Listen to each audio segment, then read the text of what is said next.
All this and so much more, only on Zurura. Find your adventure. Coming soon to KBC.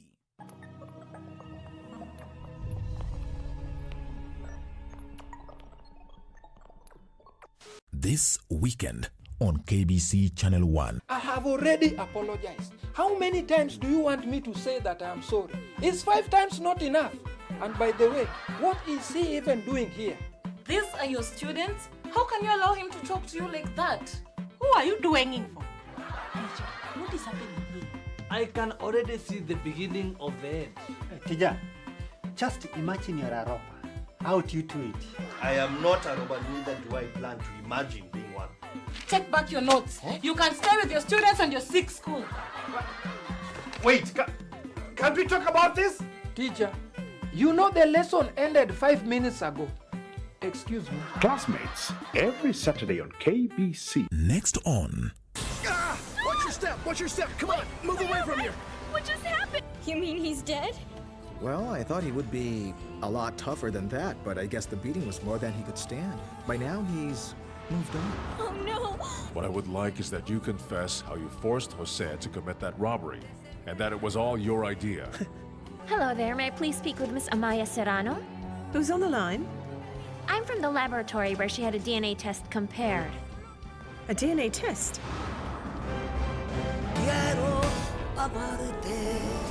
This weekend on KBC Channel 1.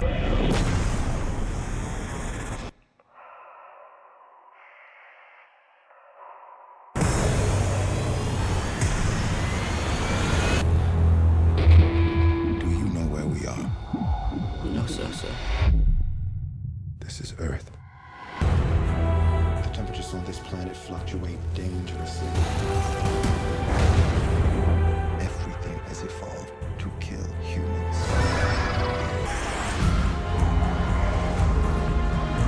We must abort this mission.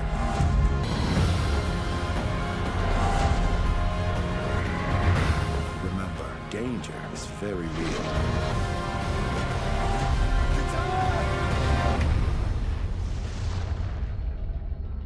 This weekend on KBC Channel 1. Wiki hii kwenye Mkulima tutafuga ng'ombe wa maziwa. Mimi nawaambia wakulima jameni, tuache kusema mashamba ni madogo. Maana hii mahali ng'ombe wamekalia, kama ingekuwa tu project ya ng'ombe, ningejenga kanyumba kangu kakuishi kando yake tu. So kwa hiyo a quarter of land, utaweka ng'ombe wako, utaweka mbuzi wako, utaweka biogas na mahitaji ambayo uko nayo yote ataweza kusuluhishwa na hiyo maziwa. Kisha tukuze pilipili aina ya Demon F1. Basi ungana nasi Jumapili saa 9:30 hapa KBC Channel 1.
The Eurobond windfall as Kenya raises 100 billion shillings from the international market.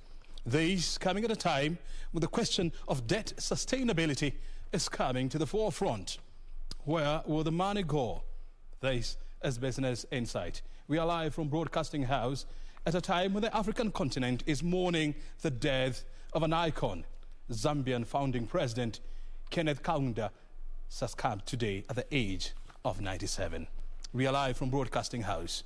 My co-host in the name of Lucy Maura is our sign language interpreter. We are live here at O'Brien Kimani is my Twitter handle at KBC Channel 1. Keep us engaged. But first, a look at the highlights.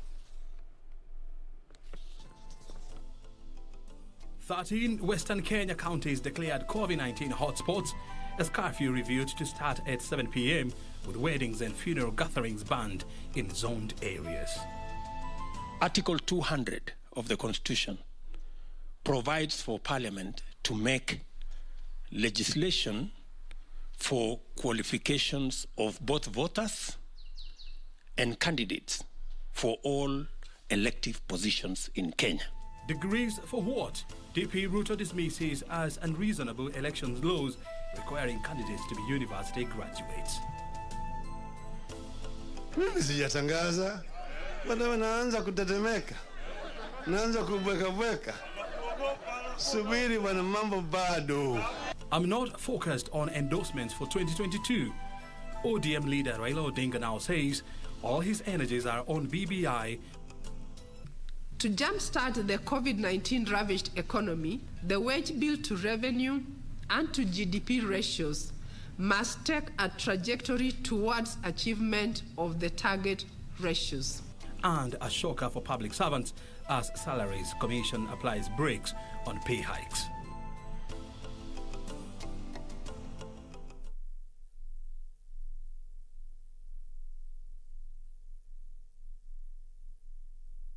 Welcome to the program.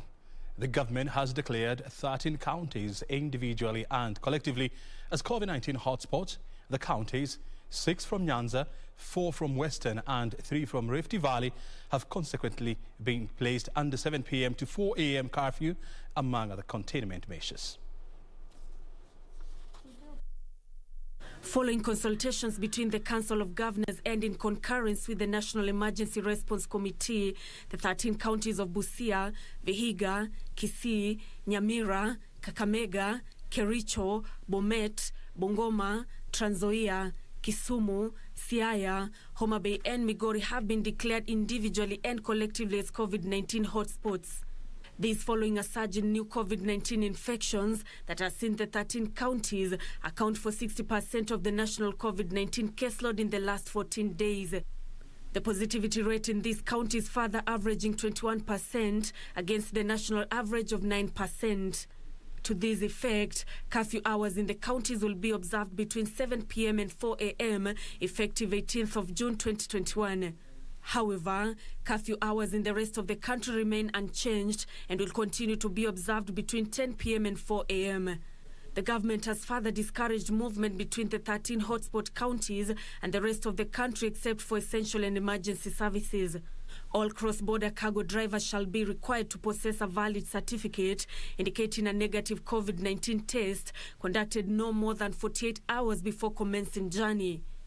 Each cargo truck will be limited to only 2 persons. Additionally, weekly non-food and livestock markets have been suspended in the 13 counties for a period of 30 days. All public gatherings and sporting activities have been prohibited, with all funerals within the hotspot zones said to be conducted within 72 hours of confirmation of death. Night vigils and overnight processions prior to the funerals have been prohibited. The number of attendees has also been capped to a maximum of 50 persons. The government has also announced that attendees, officiators and facilitators of weddings and all other similar events is maintained at 30 persons. All forms of physical gatherings have also been suspended for a period of 30 days.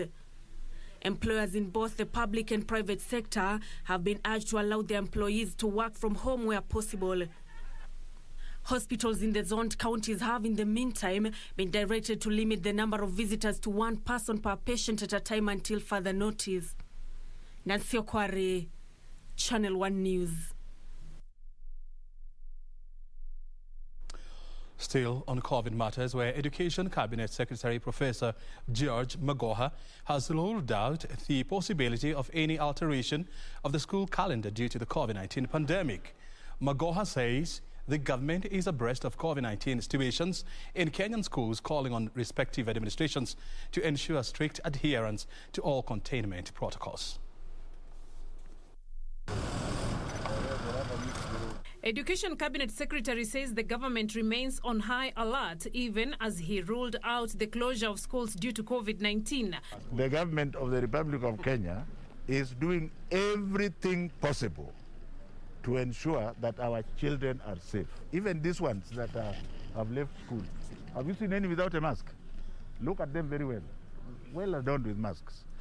There's soap and water. Magoha's remarks coming even as 2 more learners at Uhuru Primary School tested positive for COVID-19.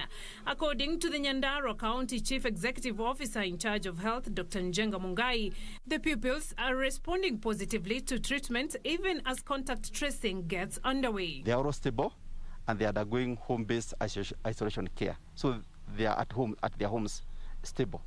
What we would like to tell our parents in this school and the neighboring schools of Mandaraka, Uhuru Secondary, and the area of Nyairoko, and basically Orojorok sub-county is not to panic, but to continue taking the required protective measures against COVID-19.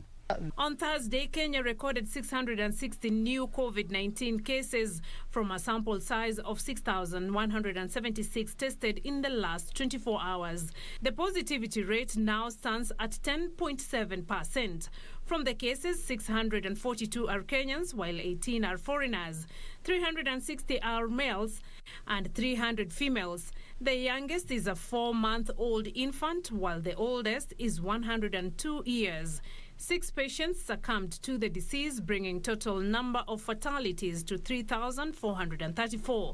The latest figures coming amid concerted efforts to combat the global pandemic. Part of the ongoing efforts is the distribution of personal protective equipment to frontline workers. On Thursday, the Equity Bank donated PPEs to the Catholic mission hospitals to shield their medics from the disease. It is the responsibility of each one of us to try as much as practically possible to evade infection by COVID-19 virus. But as the case may be, that line of defense by washing hands, sanitizing, wearing a face mask is infringed, then there will always be a doctor, a nurse, a clinical officer who is adequately equipped and adequately protected to feel confident to serve those in need, and hence provide the second line of defense. Beatrice Gatonyangetich, Channel 1 News. Away from COVID issues now to politics, where ODM party leader Raila Odinga says he's not angling for any endorsements for presidency in the upcoming 2022 general elections. Raila says he has not declared interest in any country's top job, but remains focused on the success of the Building Bridges initiative.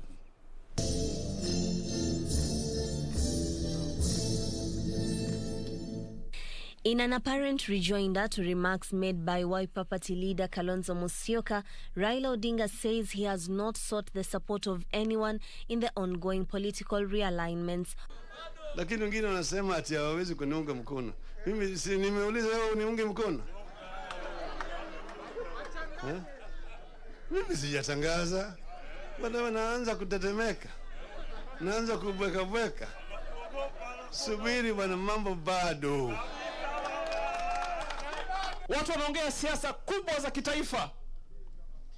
And they believe or think they can disregard some of us, even discount some of us. Let me assure you, ile vumbi ya siasa ambayo hujawahi kuona, utaona mwaka wa 2022, my friend. For those who perceive in their minds that wao ndo walimbeba Raila Amolo Odinga in the previous elections, kulikuwa kuna candidates kadhaa na kadhaa who are willing to be his running mates. He nominated you. You did not nominate him to become the presidential candidate. On Wednesday, Kalonzo Musyoka stoked controversy within the National Super Alliance when he said Raila should not bank on his support come 2022.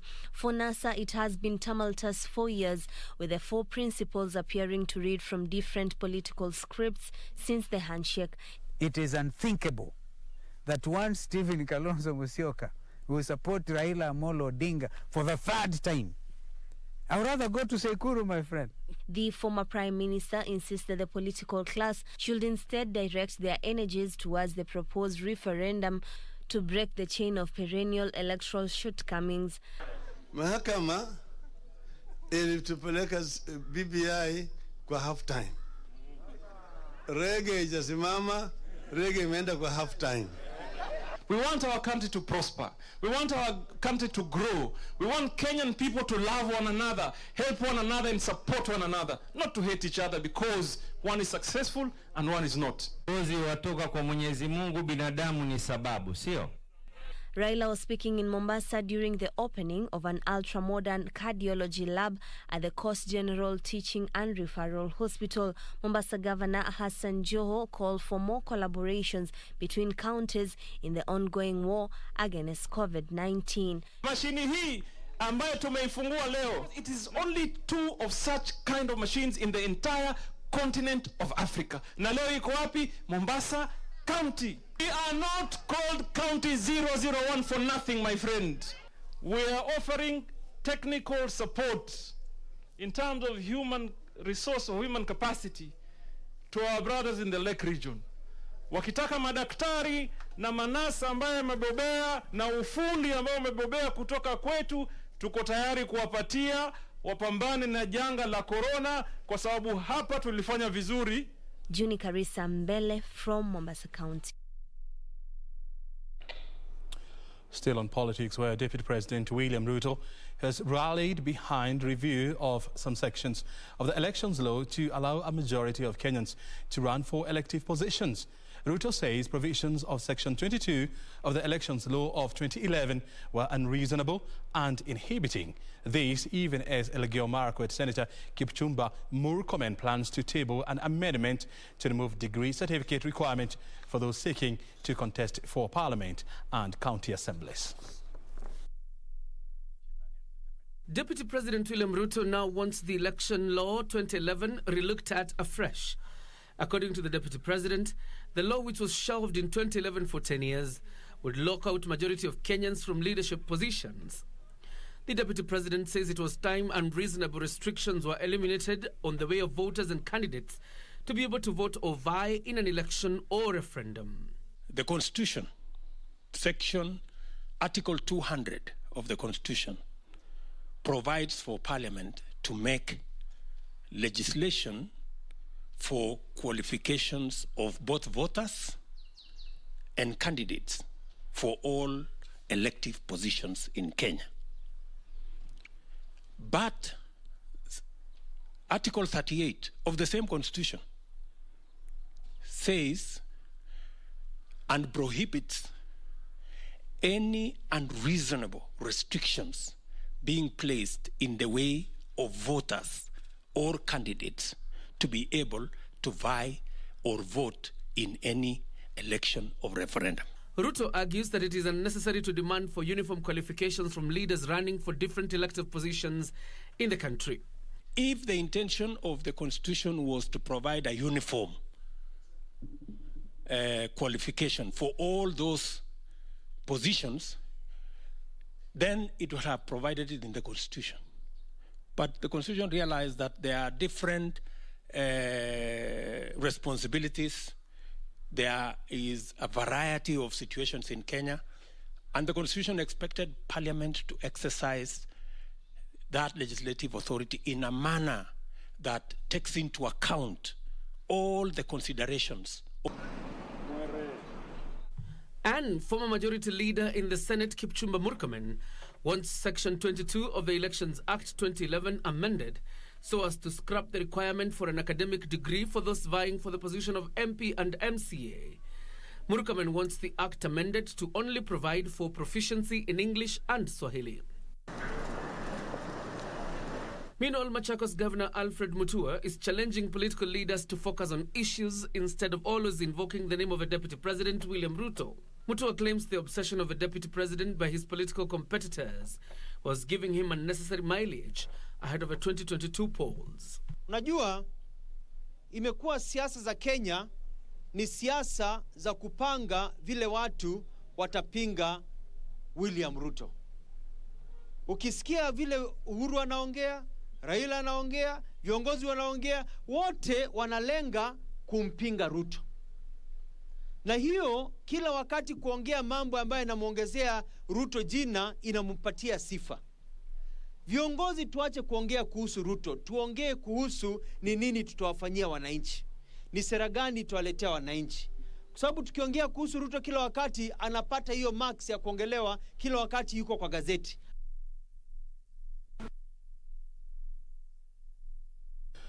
And the court has directed the hearing of a graft case involving former Nairobi Governor Mike Sonko to kick off on the 27th of September this year. Sonko is facing corruption charges involving a 14 million shillings tender. Meanwhile, the trial of private investigator Jane Mogo, who is alleged to have threatened to kill Deepa Shah, has been adjourned to the 12th of July.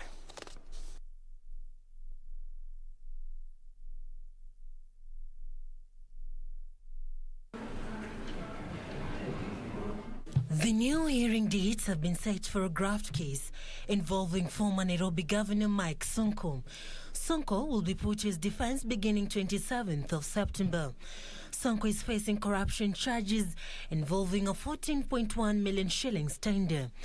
Two protected prosecution witnesses have testified, with the third witness expected to proceed with his testimony after he was stood down during the last hearing session.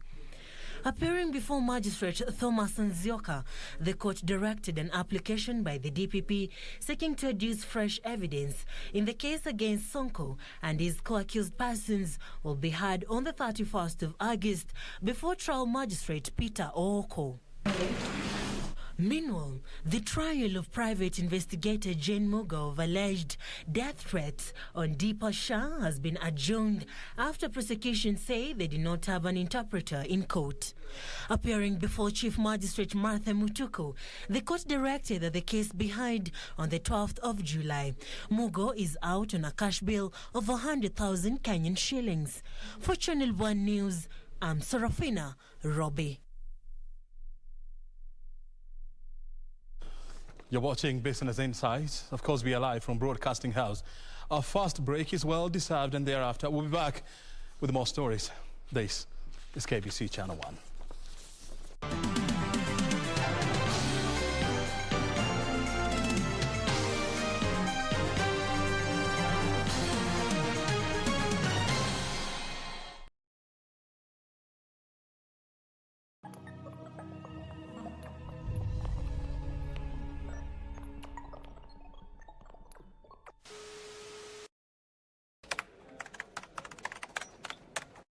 My number one instrument is the guitar. Music is the food of life. Play on. What's your number one?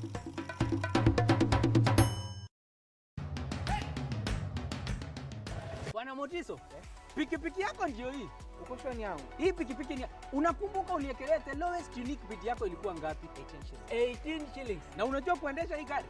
Kidogo. Haya, kitoko yako shika helmet, kifungu yako chomoka na mali yako. Kujiunga na QuickBid ni rahisi. Enda kwenye M-Pesa, bonyeza paybill kisha weka business number 4032353. Kwenye account weka kodi ya bidhaa unayotaka na bid yako ya chini zaidi. Kwa mfano TV 16. Kisha weka shilingi 20 tu kama idadi yako. Weka bid yako pia kwenye www.quickbid.co.ke. Kumbuka, bid ya chini zaidi ya kipekee ndio hununua. QuickBid, bidhaa bora kwa bei ya chini.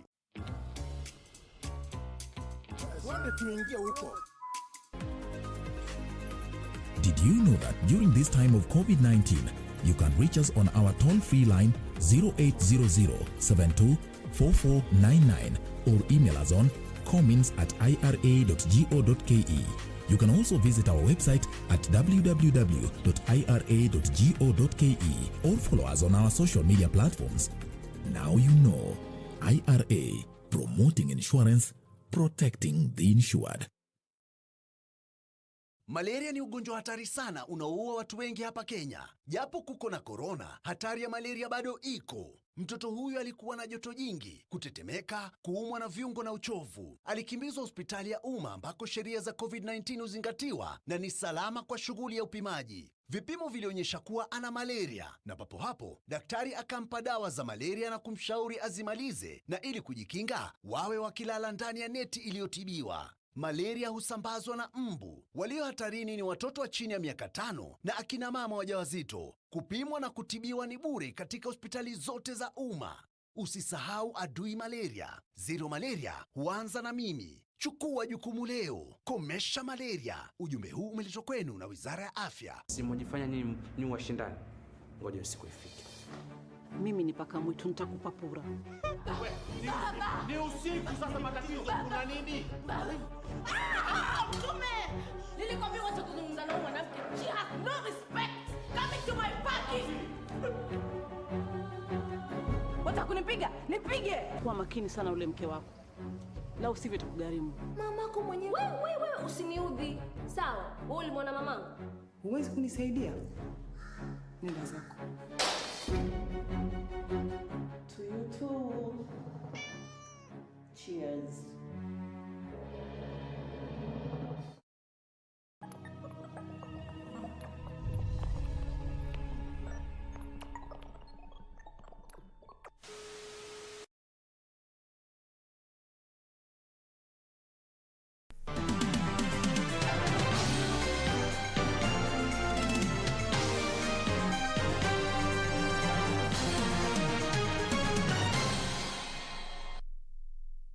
Welcome back. Police in Busia have arrested 4 suspects of the theft of 232,000 shillings in Walati village, Nambale sub-county. Busia County DCIO Bernard Wamalwa says the suspects allegedly trailed their victim from a bank in Kakamega to Busia, where they robbed him of the money. It was the end of the road for 4 suspected robbers who allegedly made away with 232,000 shillings belonging to a man in Busia County. Many assorted items, including handcuffs and a fake gun, were found in their hired getaway car. Also found in their possession was a fake police badge and the victim's cell phone. Police say the 4 suspects, Charles Alope, Patrick Alope, James Kiari Waweru, and James Njuguna, have active cases in court. They will be arraigned in court to face robbery charges. Waliweza kusukumwa katika hilo gari na wakafungwa kwa pingu. Hao wakijidai ni maafisa wa polisi, hatimaye wakaweza kuwanyang'anya hizo pesa ambazo walikuwa nazo. Walizunguka na wao na kuenda kuwatupa katika njia mahali hakuna watu. Ndiposa tukapata kwamba mwenye gari anatumia hiyo gari kwa biashara ya kukotesha. Tuliweza kupata 8 ambao walikuwa wamekotesha hilo gari na tukaanza kufuatana na wao. Kushirikiana na wenzetu katika kitengo cha ujasusi eneo la Nakuru, tuliweza kunasa hiyo wanaume 4. Meanwhile, a multi-agency security team has been deployed to flash out armed herders from the Buffalo Springs Game Reserve in Isiolo County. The move comes barely 5 days after 2 armed groups of herders clashed while grazing within the park, leaving 6 people dead. Kwa harakati ya kuongeza au wengine zaidi ndio waweze kuwa na nguvu, kwa sababu we can't sustain this operation all the time. Lazima tuangalie long term. Lazima tuwe na rangers ya kutosha ambaye inaweza kulinda hii mbunga mbili. Hawa ndio wanajua vizuri mpaka ya hii mbunga, mali yote hawa wanajua. Hawa ndio wataenda mbele yenu. Vile mnajua tuko na armed militia within the parks or within our surrounding. So mkiona hiyo ni kudeal tu, watu wa silaha, hiyo ni silaha haramu, haitakikani. Meanwhile, a peace meeting has been held in Marakwet East in a bid to find a lasting solution to tribal tiffs in the region. Locals have been urged to embrace peaceful coexistence. Naomba wenzetu wa East Pokot, Baringo ambaye ni jirani yetu, kwamba tupende amani ili tulishe ng'ombe yetu pamoja katika mto wa Kerio, tufanye biashara, tulime mashamba na watoto wetu waende soko Kolowa, waende soko Tagaigwa, waende soko Tot, Lomut ili kazi ifanyike mzuri. Juzi kumekuwa na wizi ya ng'ombe kati ya ndugu zetu ambao ni upande wa Tiati, na kufikia hadi sasa ni ng'ombe chache ambayo haijaweza kurudishwa, lakini tuko na imani ya kuwa tutaweza kuwasiliana na Tiati.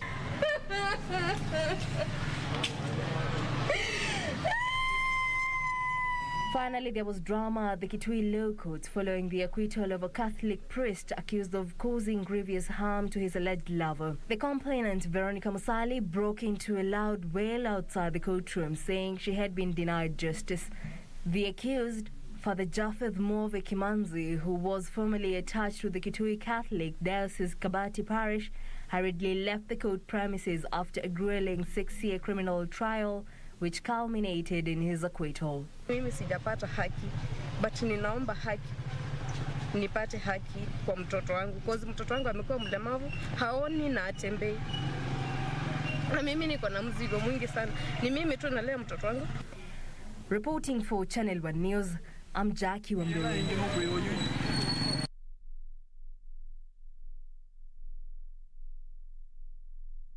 Well, the advent of COVID-19 has greatly aided the entrenchment of female genital mutilation and early marriages in the country, especially following last year's inevitable closure of institutions of learning.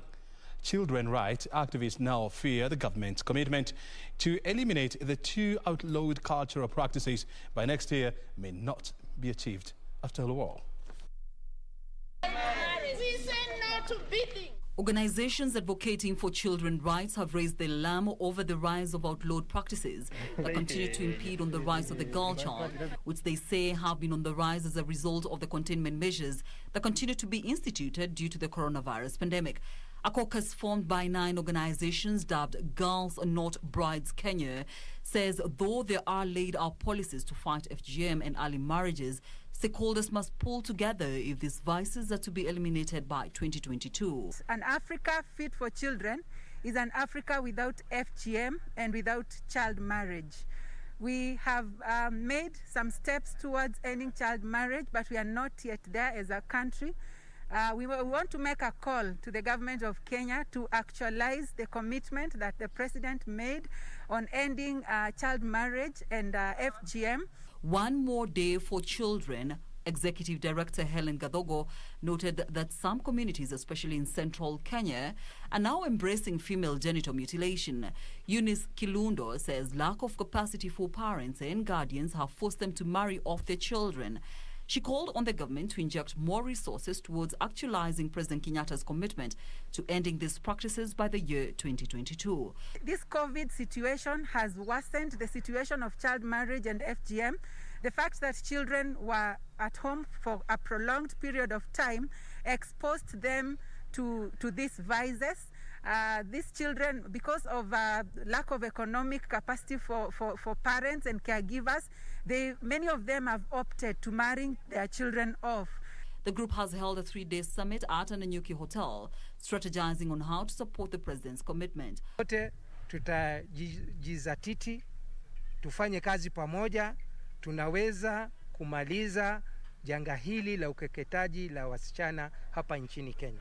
Caroline Kamar reporting for Channel 1 News.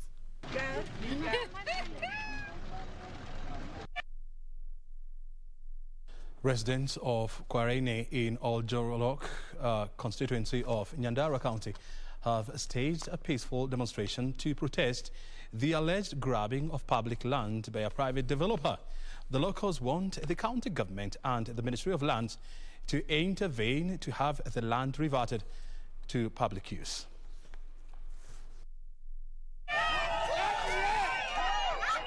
Locals in Kwarene village of Gatimu ward have taken to the streets to protest the grabbing of a public utility land by a private developer. The residents claiming they have waited for decades for the government to set up a retail market, a dispensary and a police post in the 5-acre piece of land located along the Nyahururu-Boinman road, but were treated to a rude shock to find out that the private developer was claiming ownership. Waving twigs and chanting slogans, the villagers have vowed to stop the developer from taking over the parcel. Juzi tumeona tinga ikija hapa ile grader kubwa ya nyororo. Ikaanza kulima hii shamba. Na wakati inasawasawanisha, kabla tujisanye, tukawa tunaona magari ya county inakuja.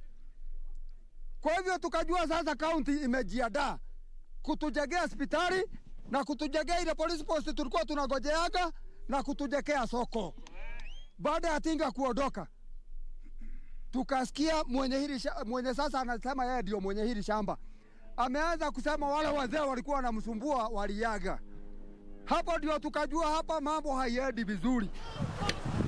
While a family in Kianika village, Kitui County, is seeking justice after a parcel of their land was encroached by their neighbor. The family claims the neighbor has resorted to threats and even sending goons to evict them at night. Tuko na shida ya shamba ambayo tunanyang'anywa na majirani yetu ambao wamekuja kwa njia hatuelewi. Juu kulikuwa na kesi miaka ya zamani sana ambao tumekaa kwa hii shamba kwa miaka zaidi ya 40 na tumekuwa tukililia hapa tukizumbuliwa na hao watu. Kwa hivyo tunalilia kilio yetu ifikie rais atusaidie juu tunanyang'anywa shamba kwa njia isiyofaa. And fishermen and traders from Central Landing Beach in Lake Naivasha have staged a peaceful demonstration to protest against an alleged grabbing of the land by a private developer.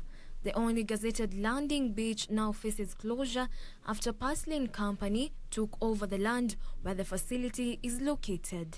Wanasema ya kwamba tumejenga vibanda kwa shamba yenyewe. Wanasema ya kwamba hatu-observe COVID-19 rules. Ya tatu wanasema ya kwamba hatuna liseni za kufanya biashara pale chini. Tunauliza hivi, kwani Tom ambaye ni mtu ambaye anasimamia security ya shamba ya mtu ako na ruhusa gani ya kuandamana maaskari afisa wa polisi wakuja waulize kuhusu liseni za watu? Jacqueline Masharia for Channel 1 News. On our two counties where 156 persons living with disabilities in Turkana County are set to benefit from a 78 million shillings World Bank project.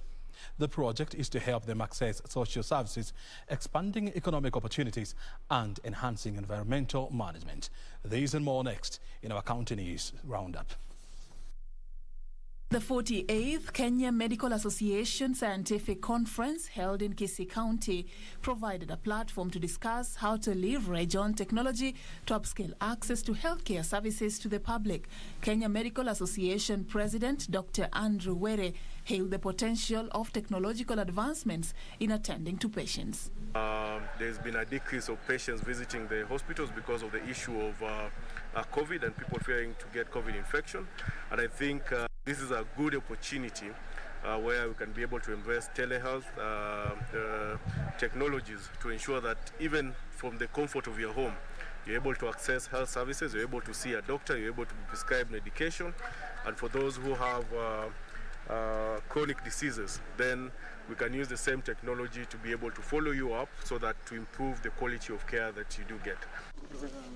Elsewhere, the county government of Uasin Gishu has put on notice road contractors undertaking shoddy job. What I can only tell the contractor and all contractors that are involved, let them consider doing the work in a standard way so that the quality of the work done is to the best standards. Other than that, really will be officers are on the ground, the engineers, the inspectors, the surveyors are all on the ground to ensure that we do proper work. Finally, a section of stakeholders in the tea sector has proposed an increase in use of machinery in the tea sector to reduce cost of operations. During a meeting held in Murang'a town, tea farmers noted that the cost of operations has been too high, leaving farmers to get meager earnings. What we are doing is meeting with the different stakeholders within the tea value chain. And by meeting with them is to understand the cost elements across the value chain and seeing what we need to do in order to reduce these costs. And at the same time, what we need to do also to bring up the price that we sell our tea at. Reporting for Channel 1 News, I'm Safin Aching Ouma. Now to international news, where Kenneth Kaunda, Zambia's first president and a key figure in its independence struggle, has died at the age of 97. Kaunda was admitted to a hospital in the capital, Lusaka, on Monday, suffering from pneumonia. His aides said he did not have COVID-19. In the 1950s, Kaunda was a key figure in what was then Northern Rhodesia independence movement from Britain. Kenneth Kaunda was one of the pioneer leaders of a new Africa's countries through of colonialism in favor of independent statehood. Termed as a man of great personal charm, he was hailed as a modernizing force in the continent despite his initial rejection of the concept of multi-party democracy. As a committed Pan-Africanist, he began the task of building a new Zambia free to determine its own way in international affairs. But poor economic management caused his popularity to plummet, and he was voted out of office when free elections were held in 1991. Kenneth David Kaunda was born on 20th April 1924 at a mission station near the border between what was the Northern Rhodesia and the Congo. His father, an ordained Church of Scotland minister, died while he was still a child, leaving a family in straitened circumstances. But the young Kaunda's academic ability won him a place in the first secondary school to be formed in Northern Rhodesia, and he later became a teacher. His work took him to the country's Copperbelt region and to Southern Rhodesia, now Zimbabwe, where for the first time he experienced and deeply resented the full impact of white domination. One of his first political acts was to become a vegetarian in a protest at a policy that forced Africans to go to a separate window at a butcher's to buy meat. In 1953, he became the General Secretary of the Northern Rhodesian African National Congress, but the organization failed to mobilize black Africans against the white-ruled Federation of Rhodesia and Nyasaland. 2 years later, he was imprisoned with hard labor for distributing leaflets that the authorities deemed subversive. Disillusioned with what he saw as the failure of his party to take a stronger line on the rights of indigenous Africans, Kaunda set up his own party, the Zambian African National Congress. Within a year, it was banned and Kaunda was back in prison. His incarceration turned him into a radical. By 1960, he had become the leader of the new United National Independence Party, and fired with enthusiasm following a visit to Martin Luther King in the US, he began his own program of civil disobedience which involved blocking roads and burning buildings. Kaunda stood as UNIP candidate in the 1962 elections, which saw an uneasy coalition with African National Congress take power in the legislature. A prolific writer, he published a number of books advancing his ideology of the African socialism, which was picked up by other African leaders including Kwame Nkrumah in Ghana and Julius Nyerere in Tanzania. Away from politics, Kaunda was a keen ballroom dancer and in 2011 was spotted as an enthusiastic audience member at a performance of Dancing with the Stars, the international version of Strictly Come Dancing. He also played an accomplished guitar player and composed liberation songs which he played as he traveled the country to drum up support for the campaign against the colonial rule. His death was announced by his son Kambarage, who wrote on his late father's Facebook page informing the nation that Mzee has rested. Yusuf Farah, Channel 1 News. Well, you're watching Business Insight. Business News is coming up next. Remember, the big story is the Eurobond. What happened? More details coming next.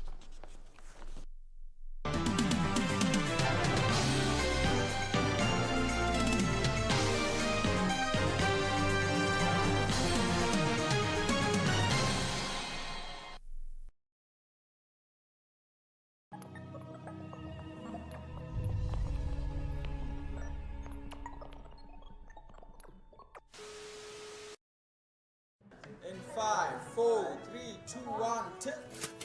It is a great pleasure to be back on KBC Channel 1.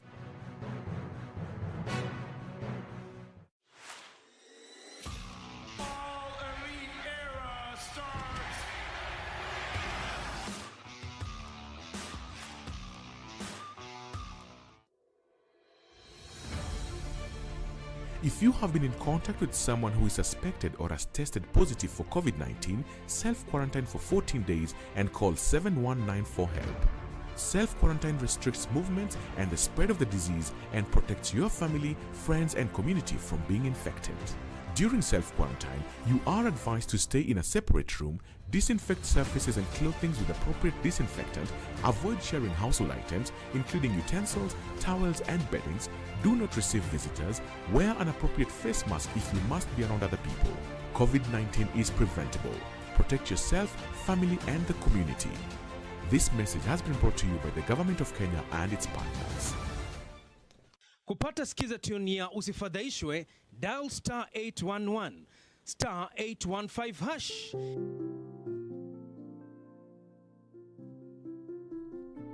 Usifadhaishwe na mafanikio ya wengine ukihisi kwamba maisha yako hayana maana.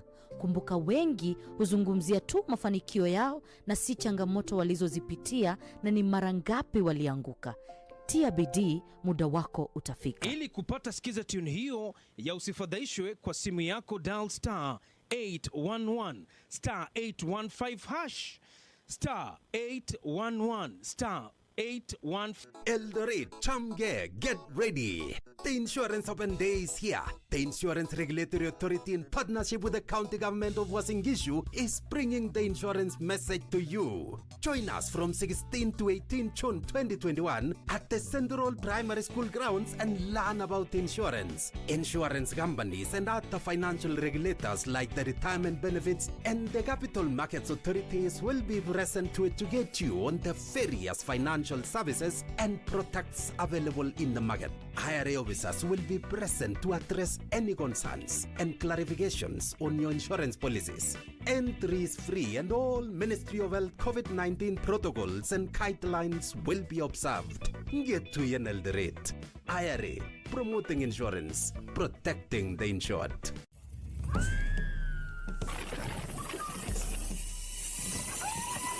Trouble comes in different shapes and forms. But what's important is getting out there and off the beaten path. Learning about different cultures. Getting that adrenaline pumping while taking in nature's beauty. Mucho gracias. Bene, bene. Beautiful.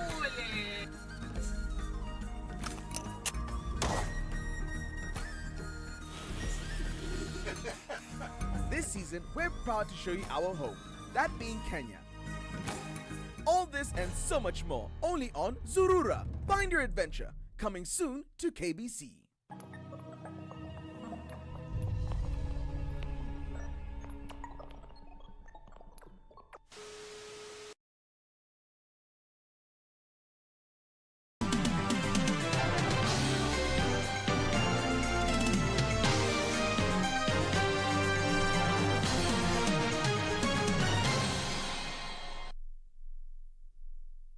Let's talk about Eurobond, and Kenya has raised more than 100 billion shillings in the third Eurobond, which was oversubscribed by more than 400%. The National Treasury says the money was raised through the issuance of a 12-year Eurobond in the international financial markets following a successful 3-day virtual Eurobond roadshow. This is the first new Eurobond issued by the Republic in 2 years' time. The bond was oversubscribed with over 540 billion shillings offered by investors to the new issue. Cabinet Secretary for National Treasury and Planning, Ukuri Yatani, has said the oversubscription was a sign of strong global investor confidence on Kenya's economy and medium-term economic prospects. Treasury says going forward, Kenya will successfully execute liability management operations in the next fiscal year in line with the debt strategy of lowering cost and minimizing risks in the public service debt portfolio. Joint lead managers were led by Citibank, JP Morgan, NCBA and I&M banks.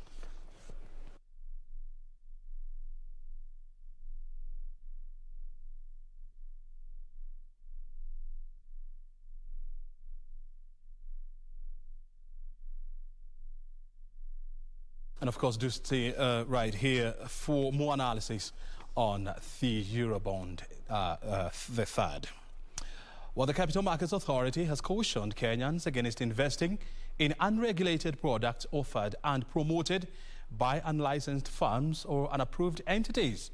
The remarks comes after a video emerged on social media accusing Saiton Investments of allegedly withholding payment from 8 investors in the Saiton high-yield solutions. CMA Chief Executive Wycliffe Shamia says Saiton Investment is not a licensed and approved entity.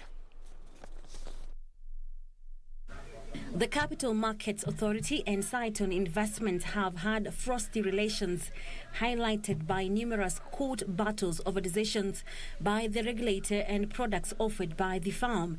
The latest involves complaints from members of the public about the Saiton high-yield solutions that some investors claim the firm is withholding payment up on maturity or request as laid out in the terms and conditions. The claims are captured on a video by a Kenyan who claims to be an investor in the product that is making rounds on social media. Saiton Investment CEO Edwin Dande has come out in defense of the company, saying that the video making rounds is factually incorrect and misleading.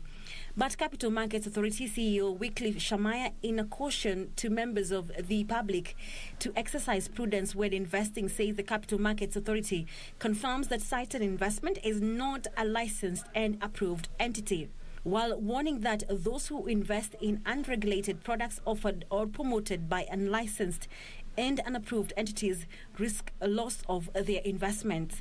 CMA says it has taken up the Saiton high-yield solution issue.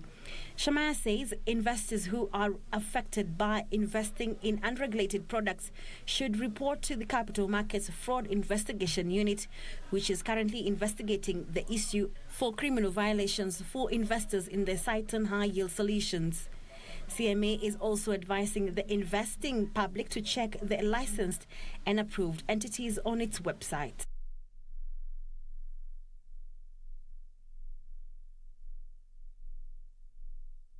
Also, the government has frozen pay hikes for all public officers for 2 years.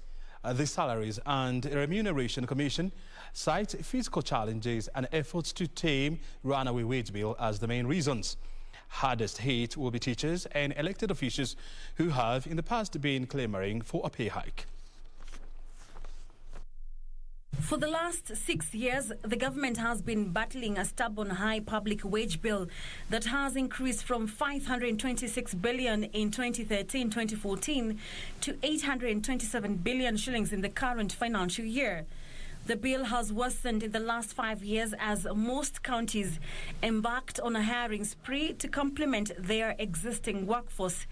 Today, the Salaries and Remuneration Commission has poured cold water on any plans to increase salaries and wages for public officers. SRC Chairperson Lynn Mengich says the decision was based on the economic slowdown following outbreak of COVID-19 pandemic, coupled with efforts to manage the ballooning wage bill. The wage bill to revenue ratio, if we hit the revenue target that is being projected in the budget, it will give us a trajectory to around 48%. So we will actually be back to where we were a year ago, as opposed to 51.7%. The public sector players need to follow in the example of the private sector players and engage in social dialogue in discussing with each other at organizational level and to promote understanding and to maintain peace.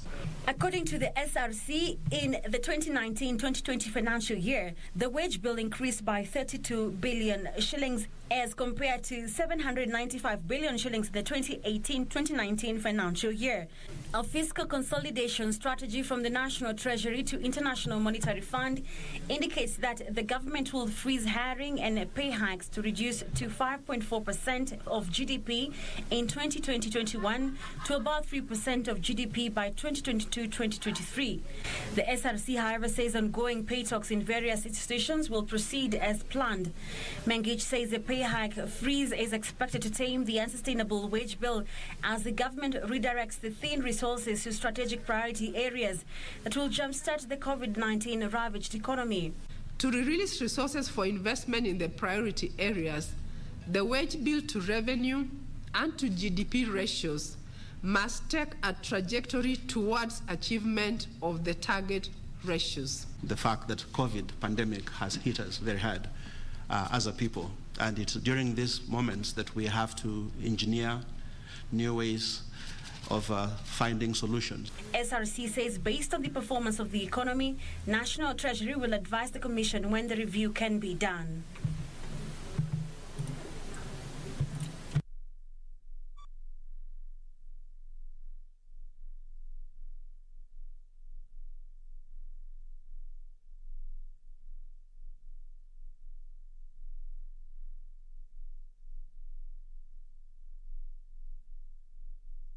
Well, relations between the national and county government sometimes get frosty because of various reasons.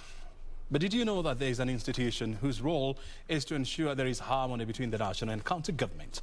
The Intergovernmental Relations Technical Committee Chair, John Furugo, is in studio with us to help us understand how the two institutions are moving along and how dispute resolution has been enhanced.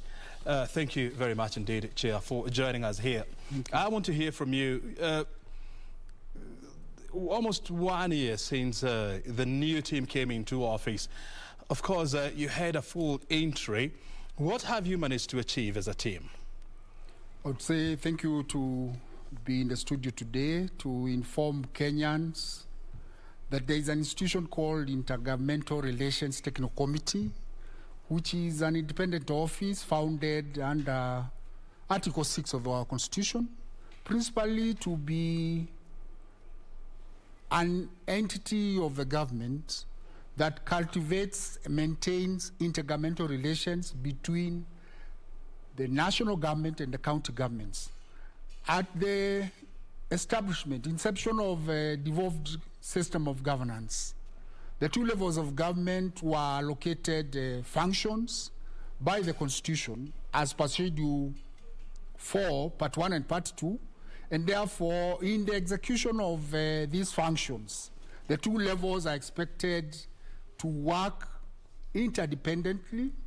They are expected to be able to consult, cooperate, as well as coordinate in their execution of the mandate in service delivery. Very well. So since we came into office in June of last year, 2020, we have been able to continue enhancing these intergovernmental relations. We are the second generation team. The first team came in office in 2015-2020. And we have continued to be the forum, the platform upon which intergovernmental relations happens between the two levels. We are the secretariat of the summit. We have continued to undertake the secretarial level services to the summit. The summit is chaired by His Excellency the President, and the Vice Chair is the Chairman Council of Governors. Currently is His Excellency Governor Abora, and formerly it was Governor Oparanya of Kakamega. Very well. Principally, we, as a secretariat, we do prepare the agenda of the summit. We also implement the directives and policies, resolutions emanating from the deliberations of the summit. Very well. You know, when there was a report that was released last year, sometimes in July, indicating that, you know, total assets at the county level was about 110 billion shillings, while total liabilities stood at 57 billion shillings. And there were questions as whether this was an accurate figure.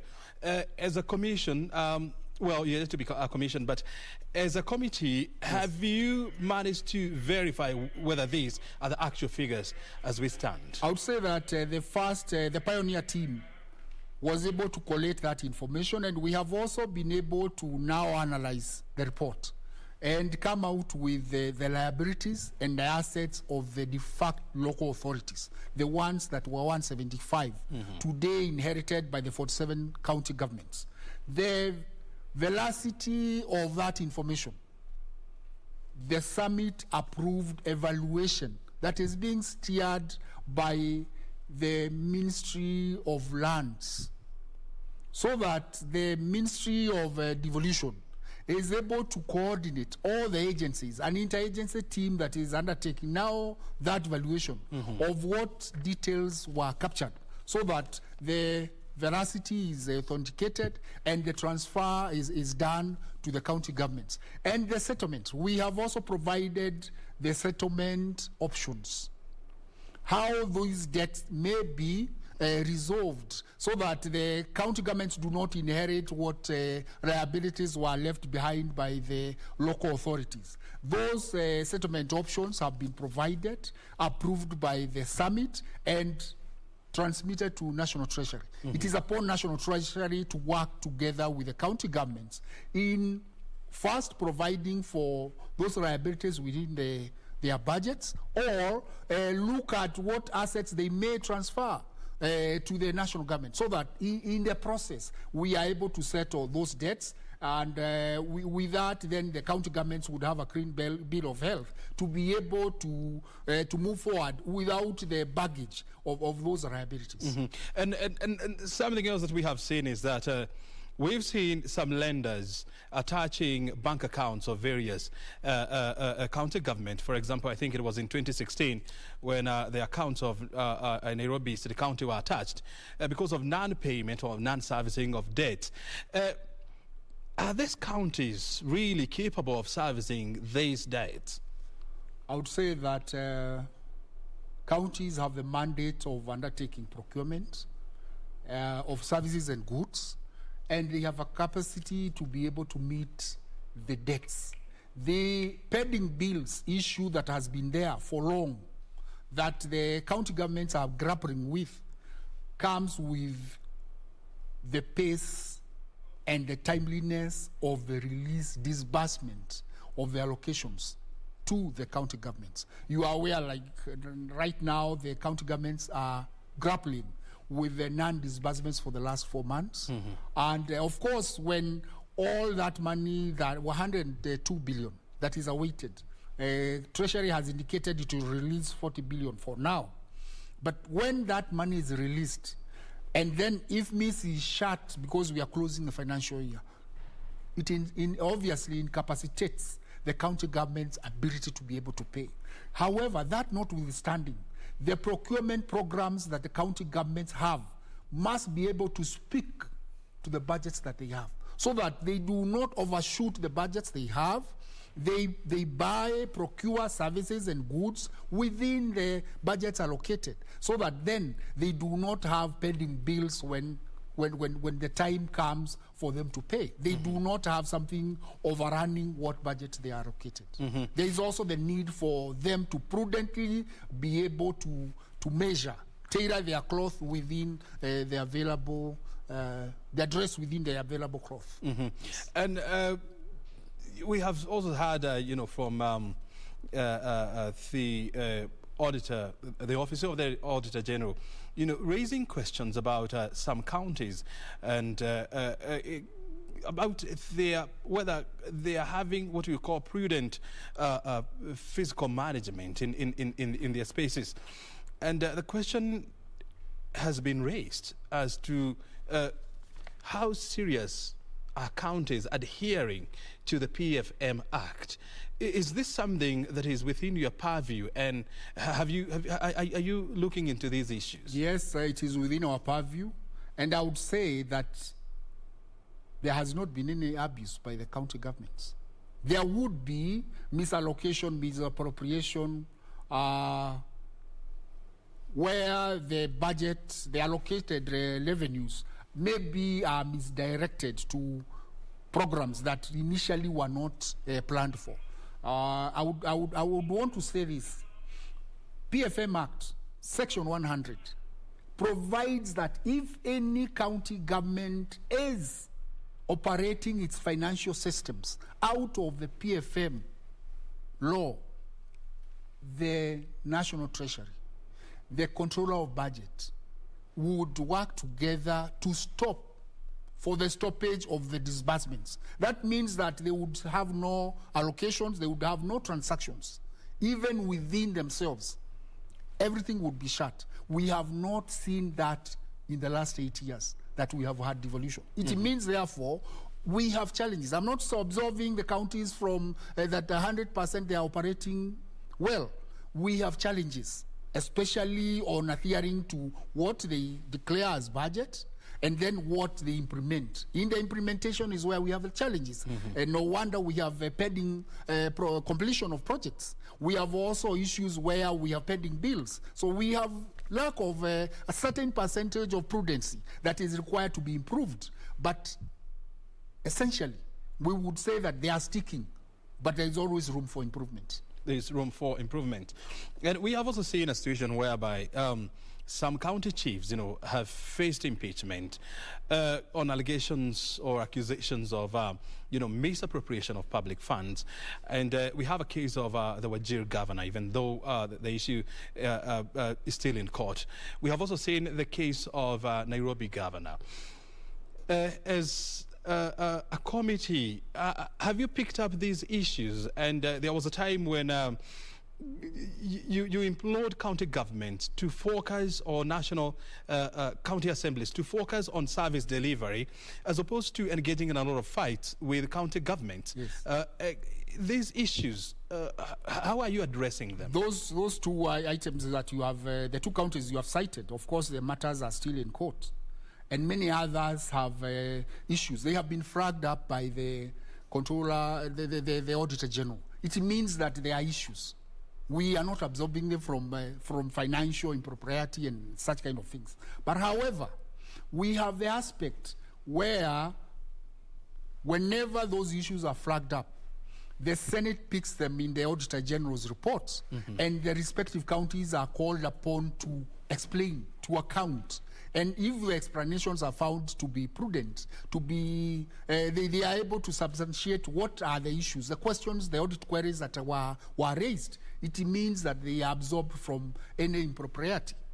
I would say that as an institution, Intergovernmental Relations Technical Committee essentially is to cultivate harmonious relationship between the two levels. That does not mean that when there are issues of maybe delay in disbursement of resources, issues or where a county is flagged for financial impropriety, we will not come in.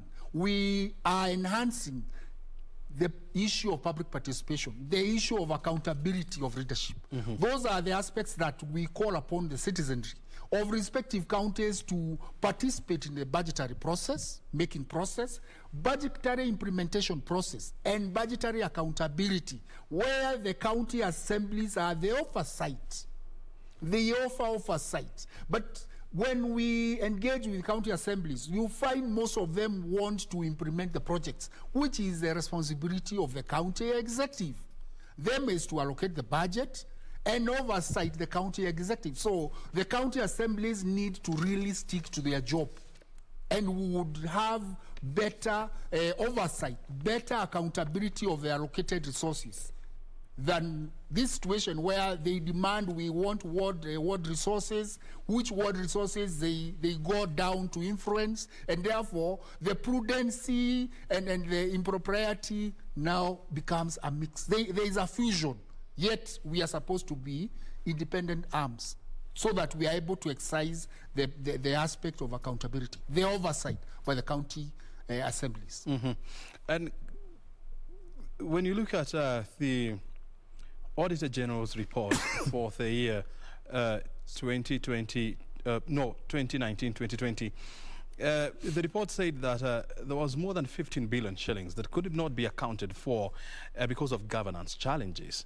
And he said that some of the most affected counties were where there was wrangles between the county assemblies and the executive of that county. As a committee, how are you dealing with this? As I have stated, county assemblies need to understand that their primary role is representation, legislation, oversight. Those three, particularly oversight. What does oversight mean? That we are brought a budget estimate by the county executive. We go through it, we suggest allocations, and we approve. Upon approval, we let the county government to execute, to implement. But we follow because we are on the grassroots, tuko mashinani. So down there, you look at the dispensary that is coming up, the bridge that is coming up, the water project that is coming up, and the reports follow. And those are the reports that now bring out the issue of proper execution or otherwise. And that is where now the oversight comes out. There is also the aspect of public involvement, where the citizenry, through the mobilization of the county assembly representatives, the MCAs, in their wards, they need to be able to urge the people to come out. when the budget proposals go out, public participation on the budget making. What are your priorities in this ward? It is not the dispensary, it is a bridge. It is the classroom. It is not the water. It is the road. So those priorities start from the ward, and then they are allocated resources. Then the MCA, the county assembly, holistically now undertakes the oversight. That has to be properly executed by the MCAs across the board in all counties. We can only engage them by building capacity, enhancing their capacity on oversight. And I'm sure that, and I have seen that they have been invited by the Auditor General in those capacity building initiatives and engagements. There is also the aspect where the Office of Controller General, or Controller of Budget, has also been able to engage them, to tell them this is a process of disbursements, because sometimes they blame the governors for delay of the resources. But there cannot be any disbursement from the Controller of Budget if the allocation has not come from the National Treasury. As you're aware, the Senate summoned the Cabinet Secretary for Treasury because of this disbursement delay.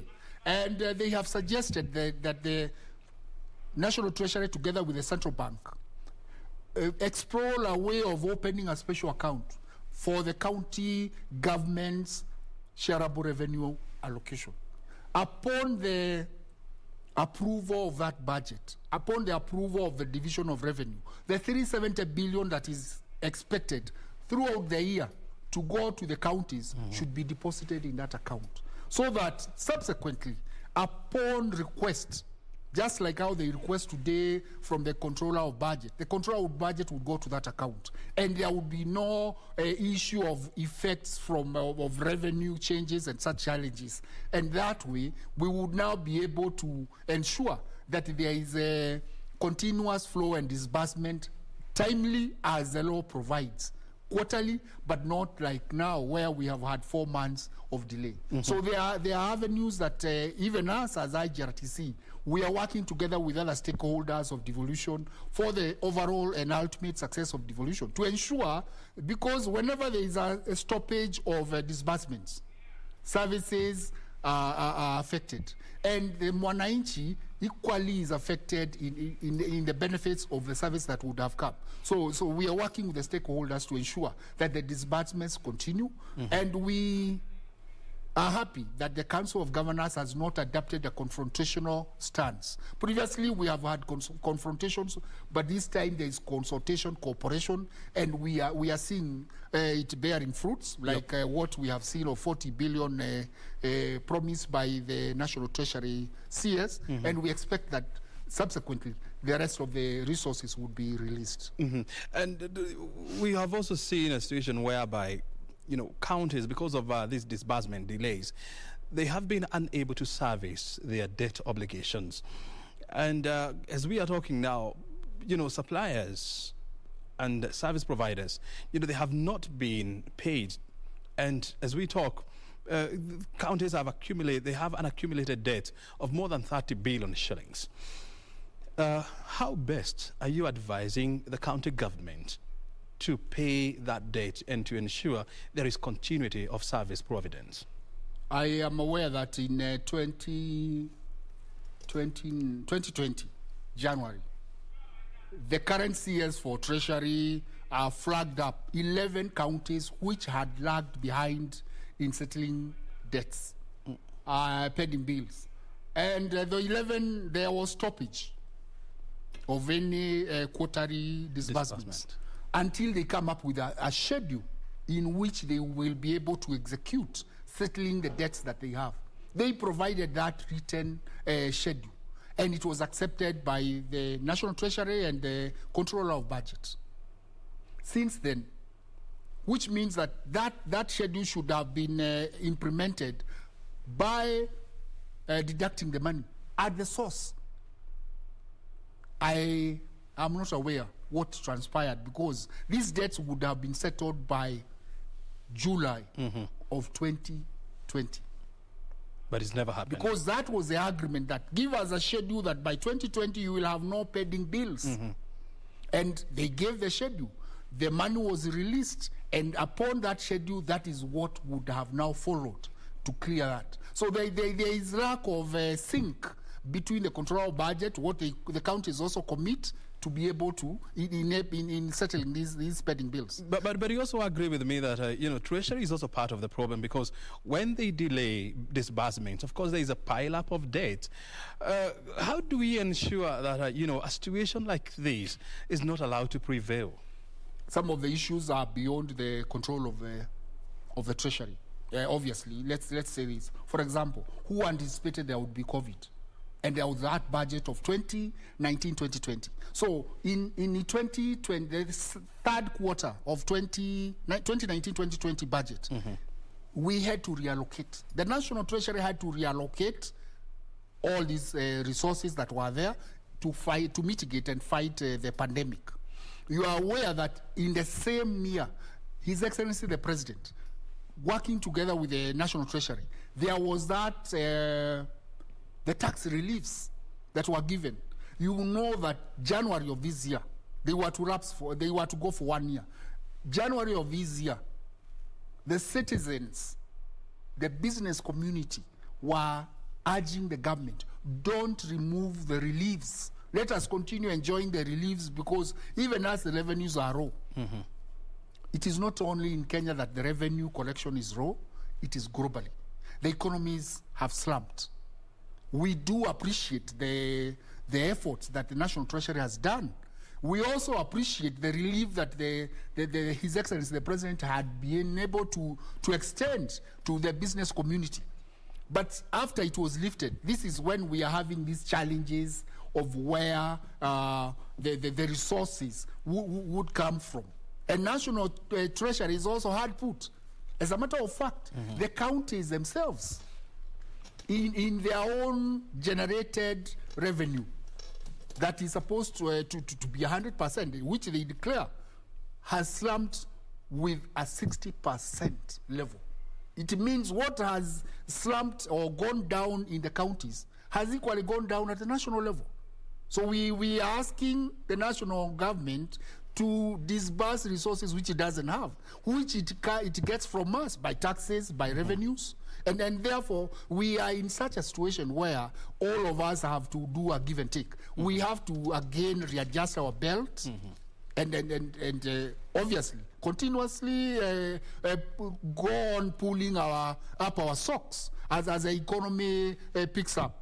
And then we would now, when the economy is back to normal, we would now blame National Treasury with those challenges. And you're talking about, because of COVID, revenue at the county level dropping by more than 60%. But if you go back to the Controller of Budget report for the year 2018, the report had raised concerns that counties were not as aggressive as they ought to be in terms of raising resources, and they were not becoming innovative enough to explore other avenues of raising resources. So it is wrong to blame COVID on reduction of revenue squarely on COVID. How do we ensure that counties going forward become more ingenious in terms of raising resources and more innovative to ensure that they meet their budget shortfalls? It's an egg and cheek thing, because when we talk about raising revenue by the counties, national government raising revenue, national government gets revenues from the same counties, and it goes to the consolidated fund. What is important is a complete policy shift. Counties were supposed to be hubs of economic development, but they became recipients of revenue allocation. That is where we have had the challenge, because we are supposed to be winning. We are now 8 years down the line on devolution. So far, the national government has transferred 2.2 trillion to the counties. Can we now start winning? We say in the next 10 years of 12 years of devolution, which would be 20 years, we will not disburse any money If you look at Scandinavian countries, especially Norway, they have excess, and therefore they allocate to their citizenry. Can we see move our thoughts that way? Because in a way, the counties, if they became ingenious, if they became more innovative, if they adapted like the digital correction of revenue, if they enhanced their revenue basis, it would mean that in the next 12 years, we should be winning them away from any allocation from the national government. Apart from intervention on national or disasters at our national magnitude. Otherwise, we should not be allocating resources after 20 years of devolution. We must have a complete policy shift on dependency by counties on the national government. And we don't seem to be having such a policy shift. And you're right, you're talking about more than 2 trillion Kenya shillings, you know. Yeah. Disbursed to 47 county governments. If you were to look at ROI, I mean, or what we call return on investment, would we say that the country has gotten value out of this investment? The country has had a lot of value. The value does not translate tomorrow, especially the infrastructure programs. It will be able to reap benefits to the citizenry. Maybe not this generation, but the generation to come will be able to see the foundation that was laid. There is nothing that comes in tomorrow. It's not a flip that today we build a road, a railway, and then it flips. No. Right now we are embarking on blue economy. We are investing quite a lot on the issue of storage, the issue of the infrastructure, the ships, the trainings, and everything. It will take time. But when it now starts bringing benefits, people will think that it has started today. No, it took about 50 billion to be able to bring that infrastructure that now brings 100 billion. So citizenry needs to be able to understand, give the government time to be able to implement. The government also should be accountable to the people, and that accountability comes through public participation. So it's an all-round thing. We are all Kenyans, but we must play our respective roles wherever we sit. Before I let you go, Chairman, I want to hear from you. How do we make counties engines of economic development in this country? First is his own policy. They need to be able to do long-term planning. The national government has Vision 2030. We also have the Big Four agenda. As they plug in their CIDPs, Comprehensive Integrated Development Programs, the annual development programs, the special programs, they should be able to plug into that and do long-term planning. Like what we just said, the policy shift. I would want to commend the governor for Laikipia, because he's the first governor to be able to do a shift. He's leasing vehicles and equipment. He is also now giving out a fund, a bond. He's floating a bond for infrastructure, which means that counties can be able to turn. We have the Urban Areas and Cities Act, which has brought 59 urban areas. Can we turn these urban areas into hubs of economy, into productive municipalities, properly planned and structured? That is possible. Progressively, we must do long-term planning, long-term investment, so that we can reap benefits. And we also must give our own timelines. You see, like Equalization Fund has its 20-year lifespan.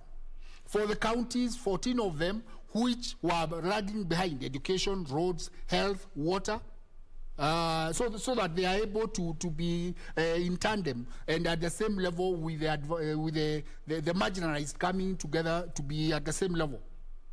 That lapses. What about winning the counties from the reliance on revenue allocation from the national government by turning their resources? One, the municipal areas, they should be able to be properly, spatially planned. They should be able also to have a shift on revenue generation, progressive revenue generation, involving the citizenry of their respective areas. Can they do resource mapping?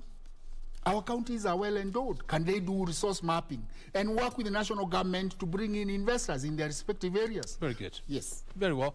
I have to let you go in the interest of time. Otherwise, thank you very much, Chairman, for your time and, of course, for your insight.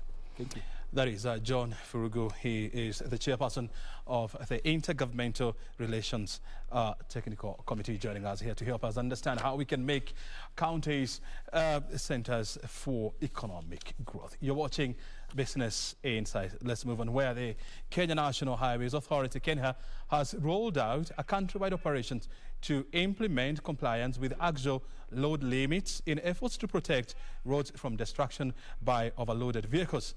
Kenya Roads Inspector Doreen Ayako warns that transporters convicted of for overloading risks fine of up to 800,000 shillings. Despite Kenya having punitive fines for transporters who overload their vehicles, cases of overloaded vehicles are still rampant on Kenyan roads.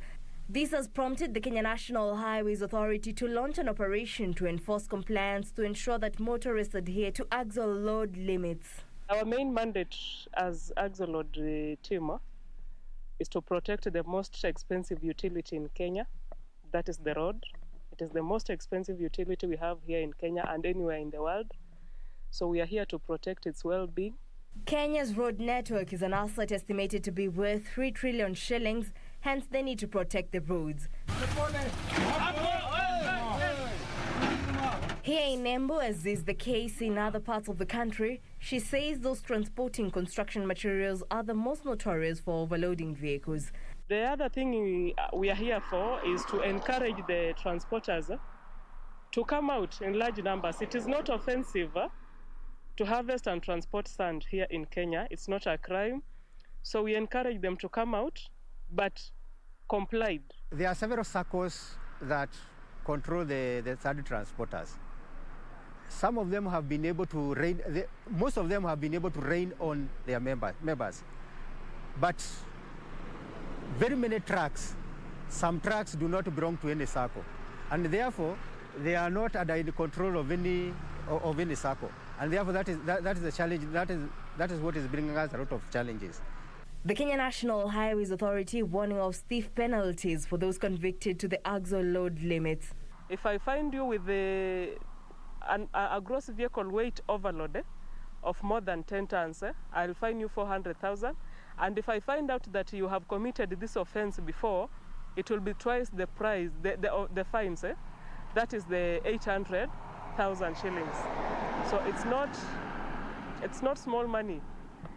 And the fines range from 20,000 Kenyan shillings for the overload of like 1 ton to 2 tons to a maximum of 10 tons, that is 400,000 shillings.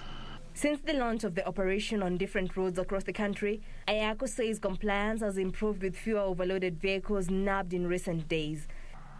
We got one of 53 as gross vehicle weight, and that is a truck that was supposed to carry 26 according to the Traffic Act. That is a 3-axle truck. And we got several others of the same kind and the same loading. But today we've not nabbed any. And that is a positive feedback to us. It means that our being on the ground is felt and is being complied to. The Kenya National Highways Authority has also rolled out a sensitization campaign aimed at educating members of the public about the importance of adhering to axle load limits.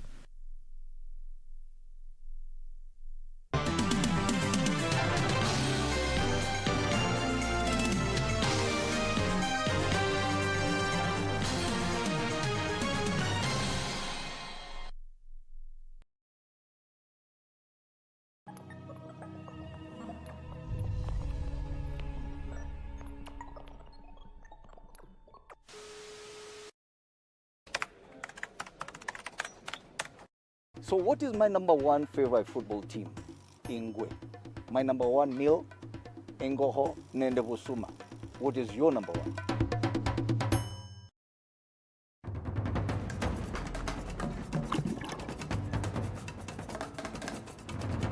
I hope you're ready for climbing trees. This is Wildlife Warriors.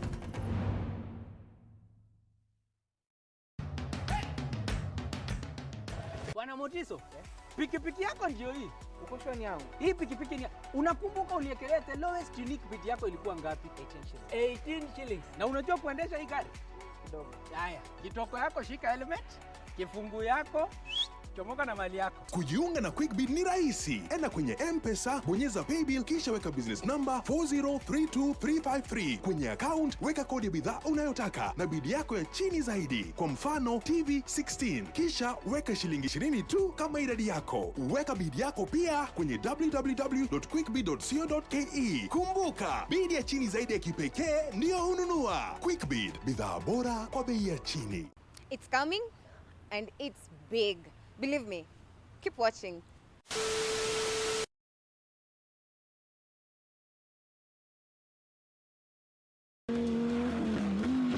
The greatest rally in the world is back in Kenya. Catch all the action of WRC Safari Rally live and exclusive on KBC Channel 1 from 24th to 27th June. See the world's best drivers navigate their machines on Kenya's rough terrain at breakneck speeds. Experience the thrills, adrenaline, drama and excitement as man and machine do battle.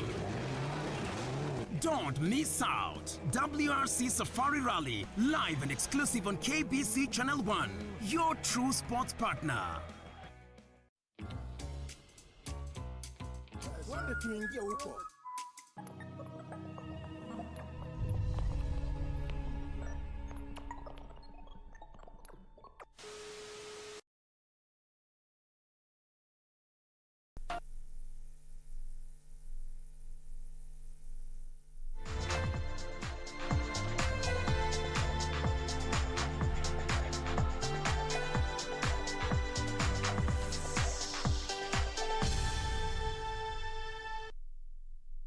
Kenya is adequately prepared to welcome back the World Rally Championship, WRC Safari Rally, which kicks off from the 24th to the 27th of this month.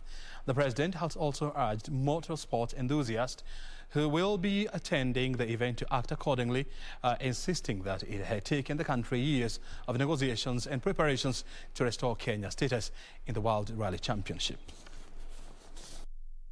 President Uhuru Kenyatta has thanked relevant stakeholders involved in the return of the Safari Rally to the World Rally Championship calendar ahead of the international showpiece, which is set for next week. This is something that is not only going to be met with a lot of excitement by our fellow Kenyans, but also, I think, throughout our region and the African continent. And I want to thank Bwana Todd, he'll be here, for really, because he has been very, very cooperative and very, very supportive. The President, while presenting brand new rally cars to Hamza, Anwar, Mikreki Madhi and Jeremy Wahome at State House today, wished the young drivers success in the Safari Rally and in future local and international motorsport events. Today, Your Excellency, I'm proud to present to you the future of the Safari Rally in Kenya, in Africa, and hopefully on the globe. We have brought with us 3 young and ambitious rally drivers who in a few years, I'm hoping actually this time, will represent our country really well. Believe you me, you can make something. And not only just participating in this rally, but also representing us, I believe, the long term, even in international events, and putting Kenya truly and squarely on the rally map globally. The 3 drivers have been selected for the FIA Rally Star program, receiving sponsorship from service providers Safaricom and Kenya Airways. President Kenyatta also took the chance to urge the Kenyan corporate sponsors of the 2021 WRC Safari Rally to continue supporting the event in future so as to ensure Kenya retains it long term. To all the sponsors, asanteni. Na mujue that this is not just a one-off event.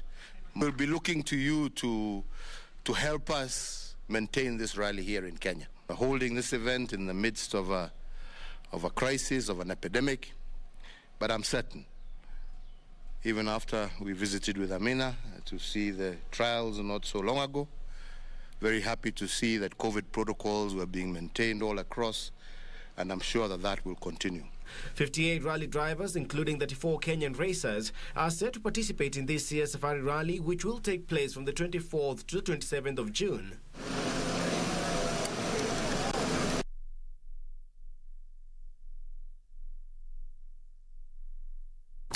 And of course, remember, Kenya Broadcasting Corporation is the official broadcaster of the WRC Safari Rally, and so you all need to keep it here for world-class coverage. Lilian Kasait edged out favourite Helen Obiri to win the women's 5,000 meters in the Olympic trials held at the Kasarani Stadium today. Meanwhile, Kenyan's record holder Ferdinand Omanyala emerged victorious in the men's 100, clocking to 10.02 seconds. Kasait, making a first appearance at the trials meet this season, took charge of the race from the onset. The 5,000 meters champion led the leading pack that comprised of Helen Obiri and Agnes Tirop.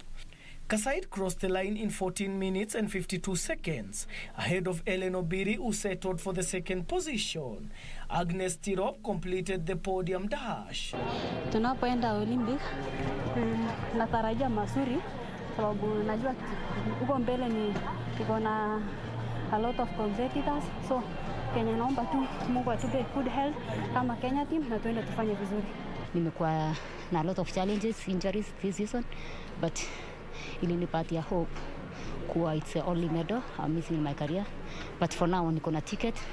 The main thing ilikuwa ni kumake team, so I'm looking forward to catch up na speed sababu tuko na less than 40 days to go, so nione ni kitu gani nikafanya inipatia at least ndio kuweza kushinda. In the men's 100 meters final, Ferdinand Omanyala edged out favourite Mark Otieno to win the race in 10.02 seconds. Otieno came in second, while Okot Benson settled for the third position. Naweza sema ni kitu kubwa sana kuqualify nyumbani. Tulienda Nigeria tukaqualify, but I feel vile na feel sahi. So nilikuwa nataka kuqualify nyumbani. Ndio nimepea mafans wa home a good show. Na appreciate sana. In the women's 1500 meters final, Faith Kipyegon emerged victorious ahead of Winnie Chebet and Eddie Bajebikot, who settled for the second and third positions respectively.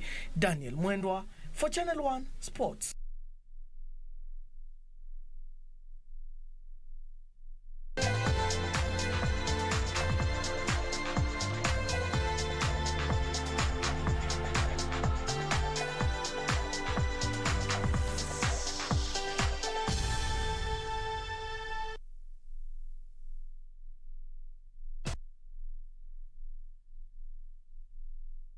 We have been watching Business Insights in the last 1.5 hours or so. Thank you very much indeed for your time. Remember, we do this every Thursday. My name is O'Brien Kimani. Your company is highly appreciated. Business or Inside Government is coming up next. Tonight, we focus on environmental conservation in the era of COVID-19. The PS in charge of environment and forestry is joining us. Thank you for your time. Have a good night.